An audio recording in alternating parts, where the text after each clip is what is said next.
My name is Thea Atwood, and I'm 38 years old. Not long ago, I sat at the respondent's table in a county courtroom while a lawyer in a suit that cost more than my oven called me a kidnapper, and the 3 kids I've raised for 12 years were listed as my victims. Across the aisle, my sister cried beautifully into a tissue she never once used. 12 years ago, she parked in my driveway, unbuckled her children, and asked me for 1 hour. 1. I got 12 years of fevers, lunchboxes, and night terrors. She got a head start. Now she was back with fresh highlights, a lawyer, and a petition that said I stole her family. But here's what none of them knew. Inside my bag, underneath my checkbook, sat a sealed envelope. 11 years old, never opened, a city name inked across the corner. What happened when the judge finally slid it open, what he asked me, and what I said back? I'll get there. I promise you it's worth staying for. Welcome back to Calm Drama Stories, where quiet women tell the loudest stories of their lives. Stories about family, betrayal, and the people who choose to stay. If this one presses on a familiar bruise, drop a comment below and be sure to subscribe so you don't miss what a woman like me does when she finally stops being quiet. Let me take you back 12 years, to a Saturday morning in June. I was 26, renting a worn little house on Cherry Lane, working nights at a diner and saving every tip for culinary school. Kendra's minivan pulled in at 9:15 with the muffler coughing. My sister was 31 then, a widow of 13 months, and she came up my walk carrying Ellie on her hip like a purse she'd grown tired of. Ellie was 1 year old and warm with a low fever. Jonah was 3, asleep on his feet. Mara was 5 and holding everyone's shoes. Behind them, Kendra dragged 2 garbage bags of clothes and dropped them on my porch, the way you drop off donations. She smelled like cigarettes and vanilla lotion, and her eyes kept sliding to the van. She said she had an appointment she couldn't miss. She said she couldn't take the kids to it. Then she pressed the diaper bag into my arms and smiled the smile that had gotten her out of everything since 1989. Just 1 hour, T, I swear. I asked what kind of appointment starts on a Saturday. She was already walking backward down my steps. Mara waved at the van until it turned the corner, and then she asked if there were popsicles, and there were. And that was our whole afternoon. Popsicles, cartoons, a fever that broke by 4 o'clock. At 6, I called Kendra. At 7, I called again.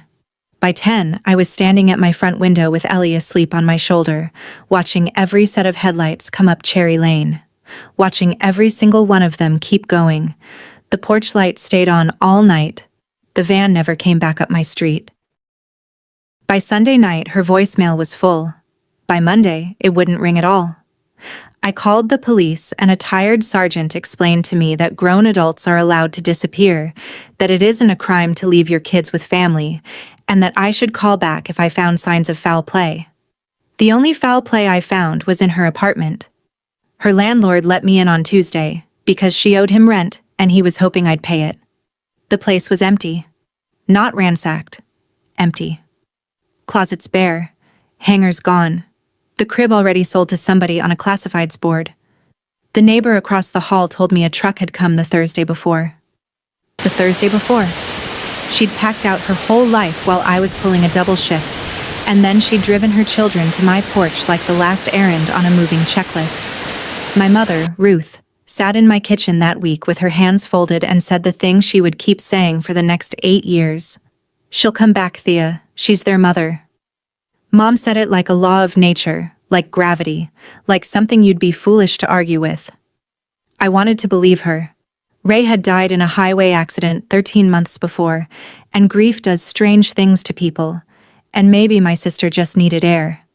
That's what I told myself while I bought a car seat at a yard sale. Then one night I was tucking in Mara, 5 years old, on a fold-out couch, in a room that still had my cookbooks in it, and she looked up at me and asked, "Did we do something wrong?" I said, "No, baby. Somebody did. But it was never you."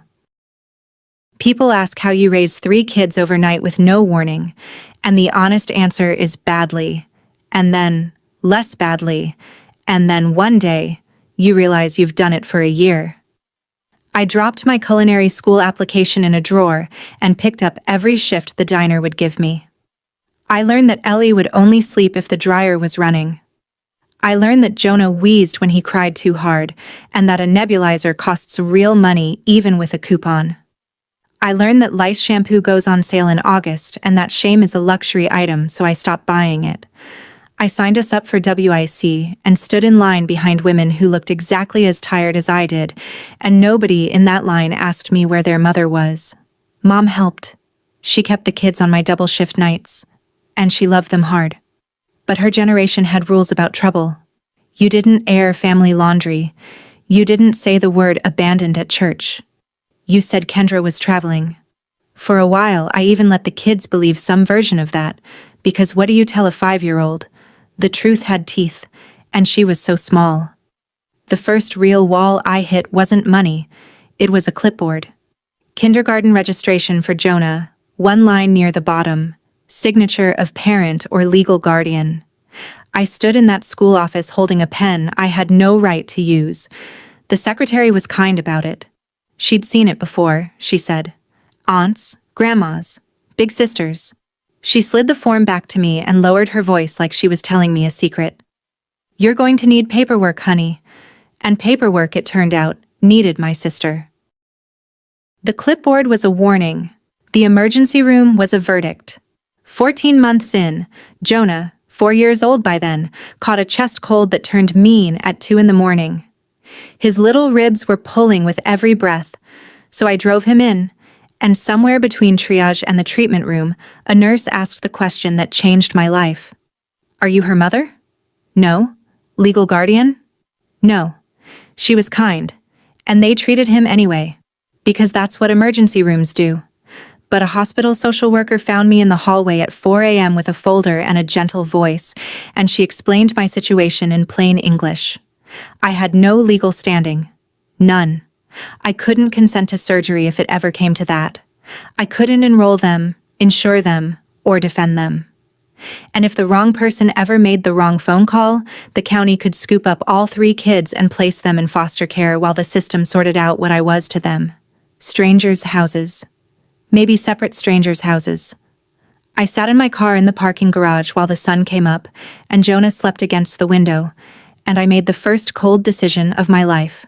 Monday morning, I hired a lawyer in town. She said the cleanest road was legal custody through the juvenile court, and the cleanest version of that road ran through Kendra's signature. Nobody had heard from my sister in 14 months, so I hired a private investigator too, $1,800, half up front. He found her in 9 days, working a lounge outside Tulsa under her maiden name. I emptied my culinary school fund, arranged 2 days off, and drove 900 miles.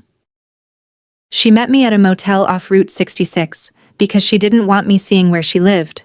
14 months, and my sister looked both better and worse. New acrylic nails, an expensive jacket, and eyes that had checked out of our family like it was a room she'd already paid for. I set the papers on the little table by the window. Consent to legal custody.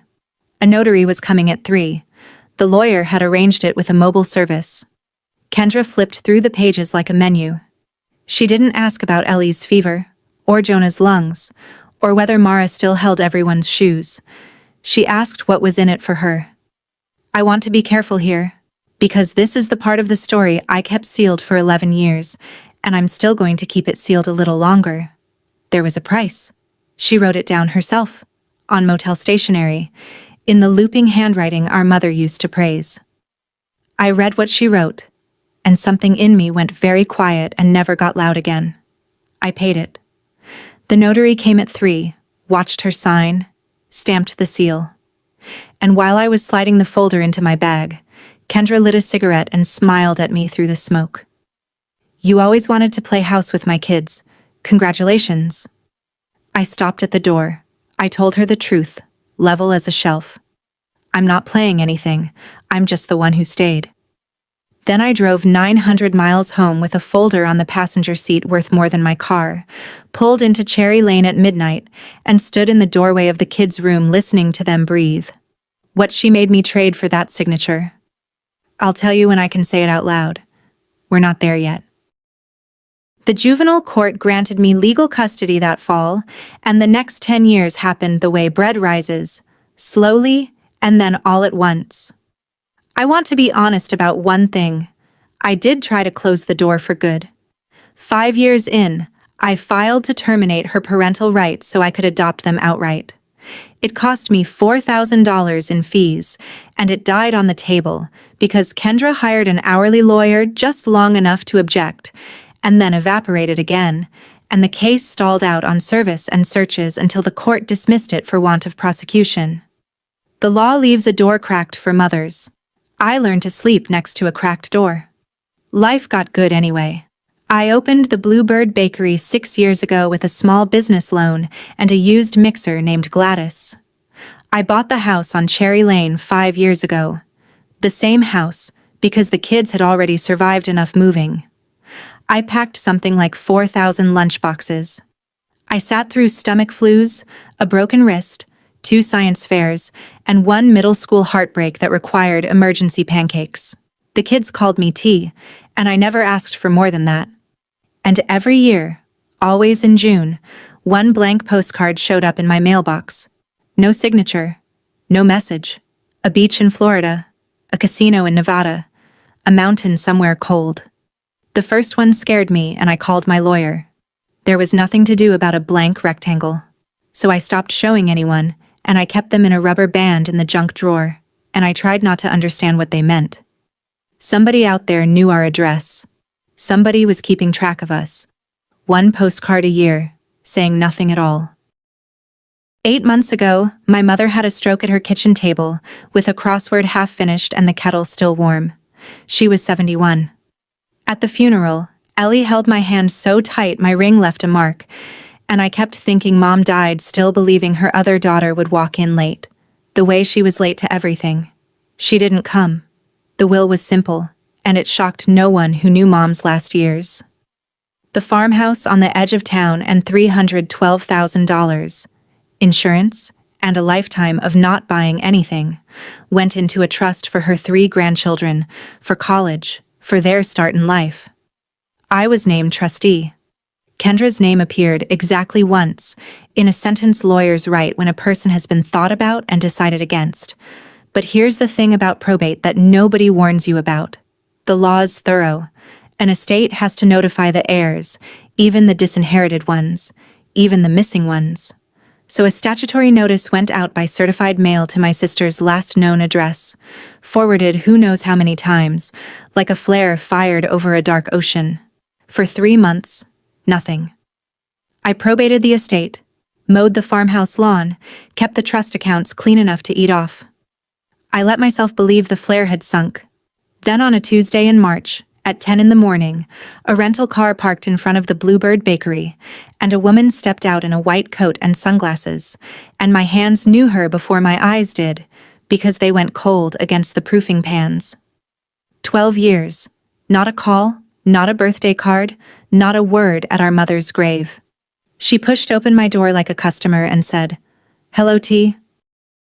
She looked expensive and rented at the same time, like the car. The coat was white wool, the kind you wear when you've never carried a toddler with a nosebleed, and under the salon polish she was still my sister. Same chin, same way of tilting her head when she wanted something. The morning rush had cleared out. It was just me, the ovens, and 12 years walking toward my counter. She did it well, I'll give her that. Her eyes went shiny on cue. She said she'd been sick, that she'd been getting better for a long time, that she was finally in a place, she actually said in a place, where she could be what her children needed. She said she'd thought about them every single day. I looked at her nails while she said it. Fresh French tips. I thought about the junk drawer full of blank postcards, and I asked her one question. Where were you when Mom was buried? She blinked, and for half a second the performance stuttered, and I watched her choose not to answer. Instead, she leaned on my counter, lowered her voice, and got to it. I want my babies back, T. Babies. Mara is 17. Ellie was doing pre-algebra homework 2 blocks away, in a bedroom I painted twice. I felt the old heat come up my neck, And I set it down, because I'd had 12 years of practice setting things down. I told her the kids had school, routines, and a life, and that none of it was going to be renegotiated over my pastry case. If she wanted to talk, there were proper channels. She smiled then, and the shine in her eyes dried up like it had a switch. "You'll hear from someone," she said. And a week later, I did.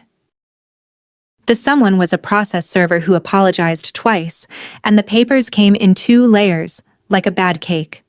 Layer 1, a petition to give Kendra custody of Jonah and Ellie, and to haul me into court over Mara's senior year. Her lawyer was a man named Martin Voss, and his petition used words the way tabloids use headlines. It said I had obtained custody through a forged consent, that her signature, the one I drove 900 miles for, was fake. It called the last 12 years a wrongful retention.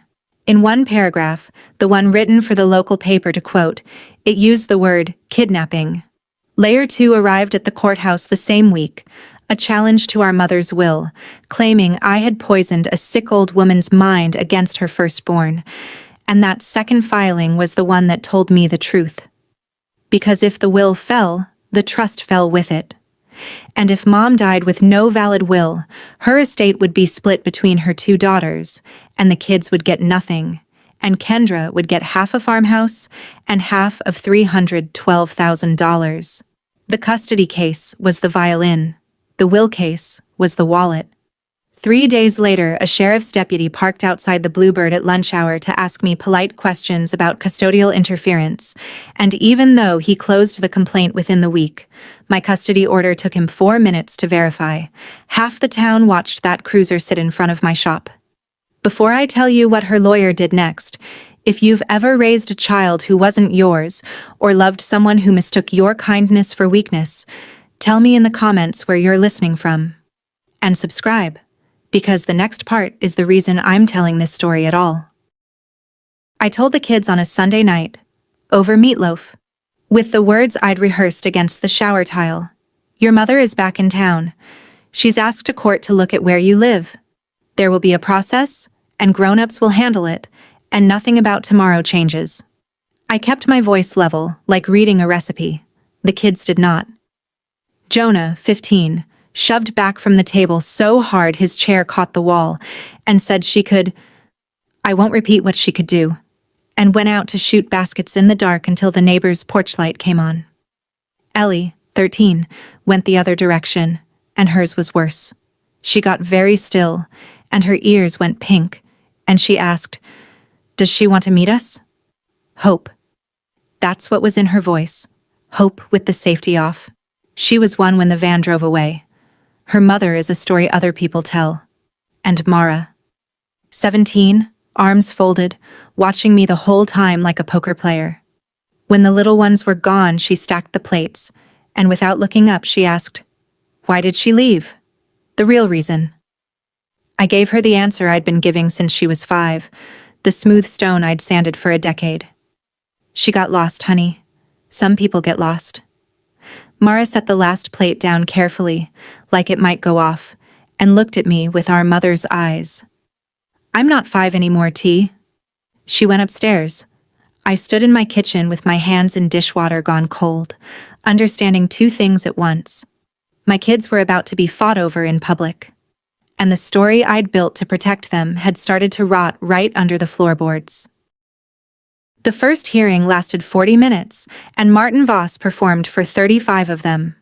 He's a tall man who wears grief on behalf of his clients, and he stood in front of Judge Alan Hollis and called my life a kidnapping in slow motion, Your Honor.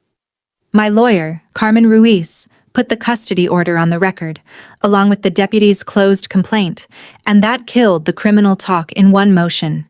You cannot steal what a court handed you. But civil court is a different animal, and Voss knew it. The forgery claim did exactly what it was designed to do. A signature can't defend itself. It just sits on the page while a stranger calls it a lie.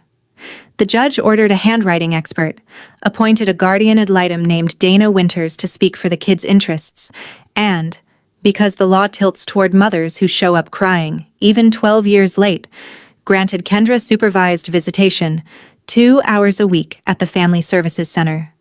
2 hours a week. It doesn't sound like much until you've had every hour for 12 years, and then it sounds like a hole drilled in the bottom of a boat. Afterward, in the parking lot, Carmen loosened her scarf and asked me the question good lawyers ask early. The consent page is strong, but they're going to swear it's fake. Do you have anything else from that day? Anything at all? I looked at a crack in the asphalt for a long time. I have something, I said. I'd rather not use it. Carmen studied me the way she studies exhibits. Whatever it is, she said, don't lose it. I didn't tell her it had spent 11 years in a fireproof box, waiting for exactly this. The Family Services Center has a playroom with a big window for exactly this occasion, and I stood on the wrong side of the glass and watched my sister meet her children. She was magnificent. I say that with a flat voice and a straight face. She arrived with gifts that proved somebody had done homework, the exact sneakers Jonah had posted about, a sketchbook with the brand of pens Ellie saves up for, a vintage band shirt for Mara, the band from the poster over her bed. Social media is a gift registry if you're shameless enough to use it. She cried at the right times and stopped at the right times. She knew when to reach and when to let them come to her. Ellie glowed like a struck match. She sat close, then closer, showing her mother a phone full of drawings, and Kendra leaned in, delighted by every swipe. Jonah lasted 20 minutes as a statue and then thawed by degrees, because 15-year-old boys are not built to be handed the right sneakers by a pretty woman who calls them tall. Only Mara stayed cool, polite, upright, answering questions like a witness. Here's the part I'd tell no one for weeks. Before Kendra walked into that playroom, I watched her in the hallway through the second window, where she didn't know she had an audience. Her hands were shaking. She pressed them flat against her coat twice, the way you press a tablecloth.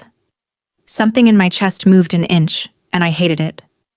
Then the door opened, the shake vanished, the smile arrived, and the show began. Near the end, she bent to Mara's ear and whispered something. On the drive home, I asked, gently. Mara looked out the window. Nothing, she said. She said nothing. Said, Millbrook is a good town, and good towns run on simple stories, and there is no simpler story than a mother who wants her babies back. It got to church before I did. At the spring potluck, my Aunt Lori, my mother's sister, 68, a casserole in each hand and certainty to spare, cornered me by the dessert table with half the congregation in earshot. She didn't lower her voice. She never has. She's their mother, Thea. Blood is blood. What kind of woman keeps children from their own mother? Heads turned all down the folding tables. Somebody's fork stopped halfway. I could have said 12 years. I could have said blank postcards, or garbage bags on a porch, or a boy wheezing in an emergency room with no one to sign for him. But you can't win against a him. And blood is a him around here. So I picked up my pie server and gave my aunt the only true thing I had that fit in one breath. You're right, Lori. I'm not their mother. I'm just the one who stayed. It didn't land as a win. It wasn't meant to. It was meant to be true. That week the bakery felt the tide turn. A wedding cake order canceled by voicemail with no reason given, a couple of one-star reviews from accounts that had never reviewed anything but me, 2 regulars who suddenly took their coffee across the street and their eyes somewhere else. I've never once fought the town. You can't. A town believes what's easiest to carry. Then Thursday night Carmen called, and her voice had lawyer gravel in it. Voss had subpoenaed the trust records. Every account, every receipt. He's not building a custody case, she said. He's doing inventory. That night, after the kids' doors clicked shut, I did something I hadn't done in years. I took down the gray box. It's a fireproof lockbox, dented on one corner, and it has lived on the top shelf of my closet since the year I became a legal guardian. Behind the winter blankets, above the reach of curious kids. Everything that proves my family is real lives inside it. 3 birth certificates, the custody order with its raised seal, 12 years of receipts, report cards with my signature on the parent line, a hospital bracelet the size of a bangle. And underneath all of it, flat on the bottom like a foundation stone, one manila envelope, sealed, with a strip of packing tape across the flap and a city inked in the corner in my own handwriting. Tulsa. I sat on the edge of my bed and held it under the lamp. 11 years, and the paper had gone soft at the edges, the tape gone amber. I knew every sentence inside it without looking, the way you know a scar under your sleeve. Just 1 hour, T. That's what she'd said on my porch. And I'd been living inside that hour ever since. And the exit had been in this envelope the whole time. Here's the arithmetic that kept it sealed. Opening it in a courtroom doesn't just show a judge who Kendra is, it shows the kids. Forever. There are no takebacks on a thing like that. You can't unread your mother's handwriting. I put the envelope back on the bottom, stacked 12 years of paper on top of it, turned the key, and slid the box home behind the blankets. Then I went to check the hallway, and stopped. Under Mara's door, at 1 a.m, glowed the blue light of a phone. 2 Saturdays later, I found out who the phone was talking to. I was delivering a sheet cake across town when I saw them through the front glass of Woolery's diner. My niece in the corner booth, and across from her, in sunglasses she didn't need indoors, my sister. No caseworker within miles. Unsupervised contact, in violation of a court order barely a month old. On the table between them sat a small wrapped box with a ribbon, sliding across the formica under Kendra's manicure like a chess move. I didn't slam through the door. I want credit for that someday. I walked in, said good afternoon to both of them, and told Mara the cake in my van needed a second pair of hands. Kendra didn't argue. She sat back with a small smile and let me collect my own kid, and that smile followed me out the door like a hand on my back. In the van, Mara held the wrapped box on her lap and stared at the windshield, 17 and furious and scared, and then she pulled the pin. She told me things, T. She says you paid her. 12 years ago. She says you gave her money to stay away. That you wanted us for yourself. The road noise got very loud.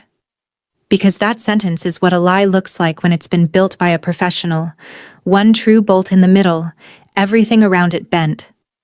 Yes, money had moved between me and my sister once in our lives, and she had taken my worst day, filed the serial numbers off it, and handed it to my girl as proof that her whole childhood was something I'd purchased out of loneliness.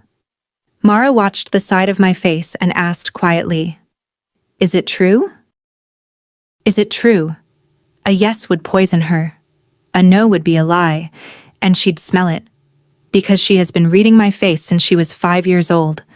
So I reached for the middle, the way I always had, and the middle finally failed me. "It's more complicated than that," I said. Mara nodded slowly, the way you nod at a stranger, and looked back at the windshield. "That's not a no." We drove the rest of the way with the radio off. She didn't open the wrapped box in front of me, and she didn't leave it in the van either. Something in our house shifted that afternoon. Nothing dramatic, just a door that used to stay open staying closed, a girl who used to talk to me chewing everything twice before saying half of it. Silence, it turns out, charges interest. Monday I sat in Carmen's office and told her about the diner. She straightened like a bird dog. An unsupervised meeting, arranged behind the court's back, with a gift. That's a violation. That's leverage.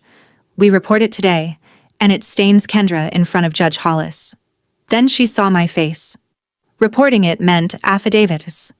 It meant Mara summoned into a hallway with lawyers, made to testify about her own mother, turned from a 17-year-old into Exhibit C.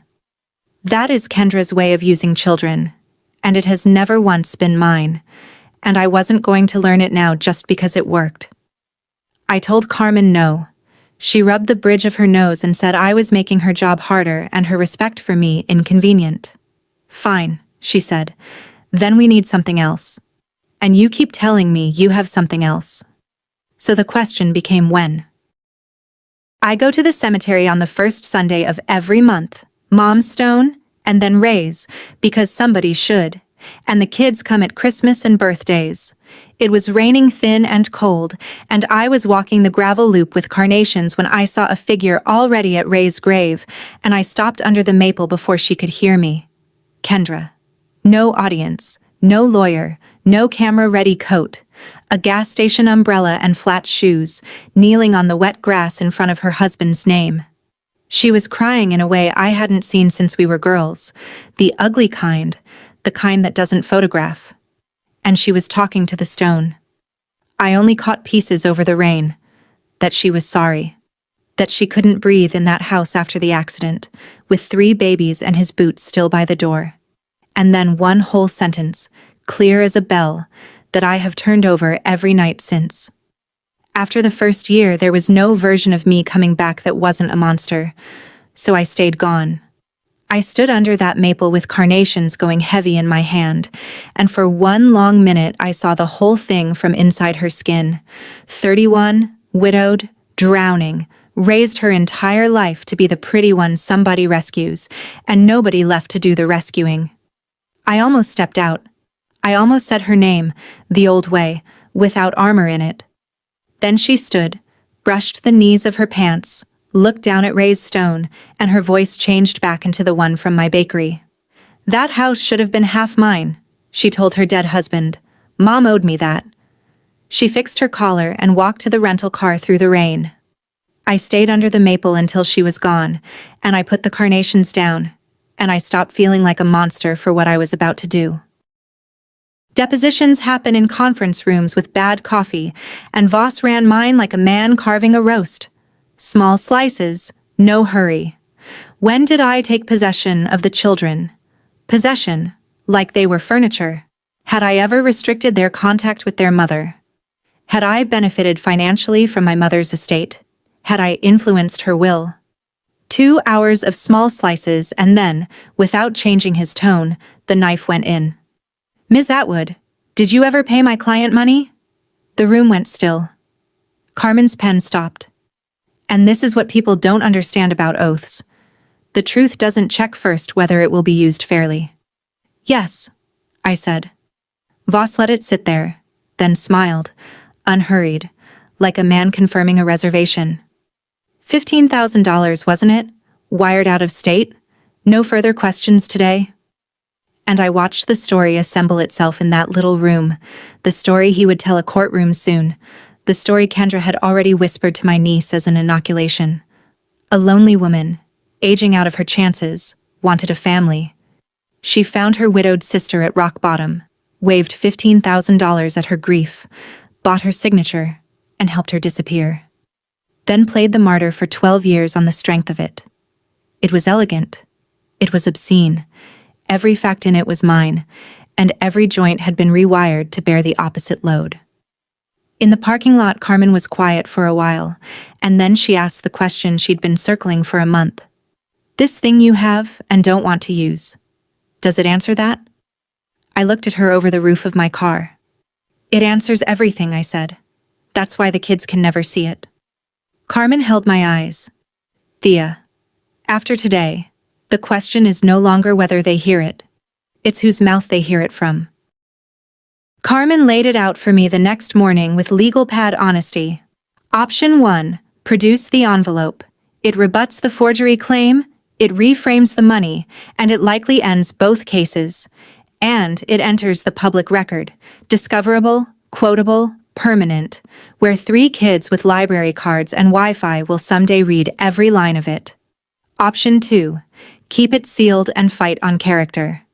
12 years of receipts against a mother's tears, in front of a judge trained by law and habit to give mothers the benefit of the doubt.